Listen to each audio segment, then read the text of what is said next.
وسلم کو تکلیف نہ ہو، آپ کو مشقت نہ ہو، مہمان نوازی جو آپ کریں جتنا وقت اس مہمان نوازی میں آپ کا اس میں مصرف ہوگا اتنا ہی وقت اگلا کے محبوب ان کی تعلیم میں ان کو عطا فرمائے. تو یہ بھی ایک حاجت روئی ہے. حاجت روئی کے بھی بہت ساری چیزیں ہیں.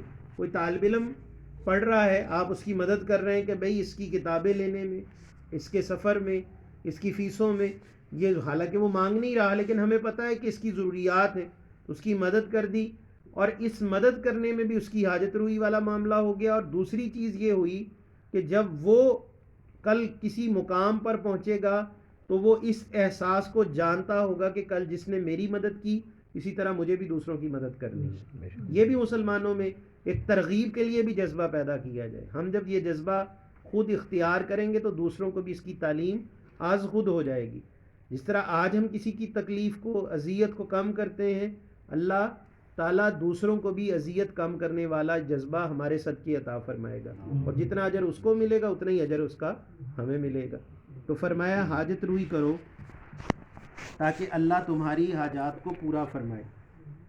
اسی فرمایا کہ تم اگر اور کچھ نہیں کر سکتے، اب ایسے تو نہیں آپ ہر ایک کو دے سکتے، ہر ایک کے ساتھ آپ کوئی مالی تعاون نہیں کر سکتے، تو فرمایا کلمہ خیر ہی کہہ دو، سفارش کر دو. یہ بھی حاجت روئی ہے. آپ کسی کے پاس جا کے اس کی سفارش کر دو، یار یہ اس کا کام کر دو، تو یہ کرنا بھی حاجت روئی کے معنوں میں داخل ہو گیا. اللہ نے اس پر بھی آپ کو بدل دے دیا. اور میرے محبوب فرماتے ہیں جو صرف کلمہ خیر کہہ دیتا ہے، یعنی ایک بندے نے آپ کے سامنے اپنی مصیبت بیان کی، اب آپ کی جیب میں بھی کچھ نہیں ہے، آپ دیکھتے ہیں کہ میں اب جا بھی نہیں سکتا، میرے پاس تو میرے اتنے ذرائع نہیں ہیں، تو آپ کہتے ہیں یا اللہ، یا اس کو کہتے ہیں اللہ پاک تیری مدد کرے بھائی، یا اللہ اس کی مدد فرما. تو محبوب پاک فرماتے ہیں اتنا کہنے پر اللہ اس کے لیے غیب سے اس کی حاجت کو دور فرما دے گا، اس کی مصائب کو دور فرما دے گا. یہ بہت بڑا اس کا بدل اور اجر ہے جو کلمہ خیر کہتا ہے. درود پاک پڑھیں.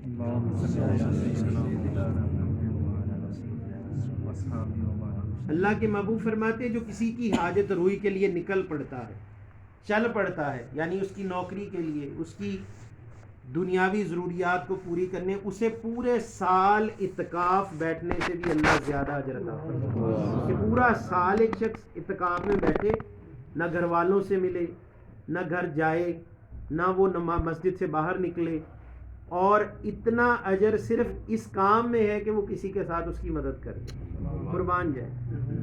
پھر فرمایا ہر مسلمان سے السلام علیکم اور مصافحے میں پیش قدمی کرو، کیونکہ ایک حدیث میں آیا ہے کہ جب اللہ تعالیٰ کے دو بندے مصافحہ کرتے ہیں یعنی سلام لیتے ہیں تو اللہ 70 رحمت کے حصے ان پر نازل فرماتا ہے، اور 69 اس کے لیے ہیں جو سلام لینے میں پہل کرتا ہے، اور ایک اس کے لیے جو جواب دیتا ہے. ہم کہتے ہیں کوئی ہمیں سلام کرے ہمیں نہ کرنا پڑے، ہمیں کوئی کرے گا تو ہم جواب دیں گے، وہ بھی مرضی ہے، لیکن قربان جائیں محبوب پاک فرماتے ہیں اللہ 70 رحمت کے درجے، 60 درجے رحمت کے اس کے لیے ہے جو خانہ کعبہ کا طواف کرتا ہے. یہ سن لیں، جو خانہ کعبہ کا طواف کرتا ہے نا، اللہ اس پر 60 رحمت کے درجے نازل، اور 69 اس کے لیے ہے جو مسلمان کو سلام کرتا ہے.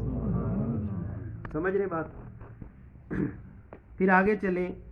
فرمایا 15واں کہ مسلمان کی بھائی کی عدم موجودگی میں اس کی خیر خواہی کرو. اس کی خیر خواہی کیا ہے کہ ہر وہ کام کرو اس کی غیر موجودگی میں جو اس کی موجودگی میں کرنا اس کو پسند ہے. مثلا اس کے گھر کی، وہ اپنی موجودگی میں اپنے گھر کی حفاظت کرتا ہے، اب وہ موجود نہیں، آپ اس کی گھر کی حفاظت کریں، اس کے مال کی، اس کی آبرو کی، اس کے بچوں کی. وہ پسند نہیں کرتا کہ میری موجودگی میں مجھے بتائے بغیر کوئی شخص گھر میں آ جائے، تو اب آپ بھی یہ پسند کریں کہ اب وہ غیر موجود ہے، اس کو بتائے بغیر اس کے گھر میں کوئی داخل نہ ہو، اس کا بچہ گلی میں نہ گھومے، اس کا کوئی مال مویشی ہے، اس کی کوئی گاڑی ہے، سواری ہے، اس کی وہ باہر کھڑی ہے، آپ اس کا خیال رکھ رہے ہیں، اس کی کوئی چیز گھر سے باہر موجود ہے، اس کا خیال رکھا جائے، اس کی ضروریات زندگی ہے، آپ موجود نہیں ہیں. تو فرمایا جو اس کی غیر موجودگی میں اس کی مدد کرے گا یا اس کا خیال کرے گا کہ اسے اس کی آبرو ریزی نہ ہو جائے، اس پہ دھبا نہ لگ جائے، اس کی عزت خراب نہ ہو جائے، تو اللہ تبارک و تعالیٰ اس شخص کی بھی معاونت فرمائے گا، اس کے ساتھ اعانت فرمائے گا. اور جو اس کی پرواہ نہیں کرے گا پھر اللہ بھی اس کی پرواہ نہیں کرے گا. اللہ اپنے بندے کی غیر موجودگی کے اندر اس کی چیزوں کی حفاظت فرما رہا ہے، اس کے مال کی، جان کی، تو اللہ چاہتا ہے میرا بندہ بھی یہی کام کرے.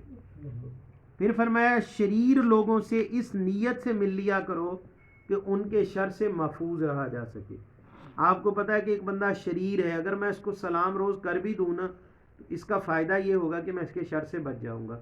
تو فرمایا یہ بھی صدقہ ہے، یہ بھی اپنی عزت کو بچانا بھی صدقہ ہے. اگر کوئی بندہ شریر ہے تو اس کے ساتھ کوئی نہ کوئی نیکی دکھاوے کے لیے بھی کر لینا، یہ بھی صدقہ ہے، کیونکہ آپ نے اپنی عزت کو محفوظ کیا ہے. یہ بھی شر سے بچنے کا ایک طریقہ ہے، یہ بھی شر سے محفوظ رہنے کا ایک ذریعہ ہے.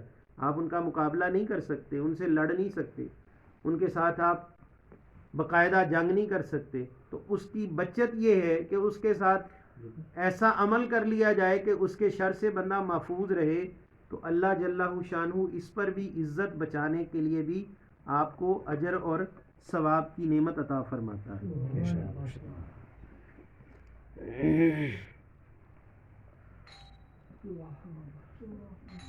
اس کے بارے میں حضرت سید عائشہ فرماتی کہ ایک بار حضور علیہ الصلوۃ والسلام کے پاس ایک شخص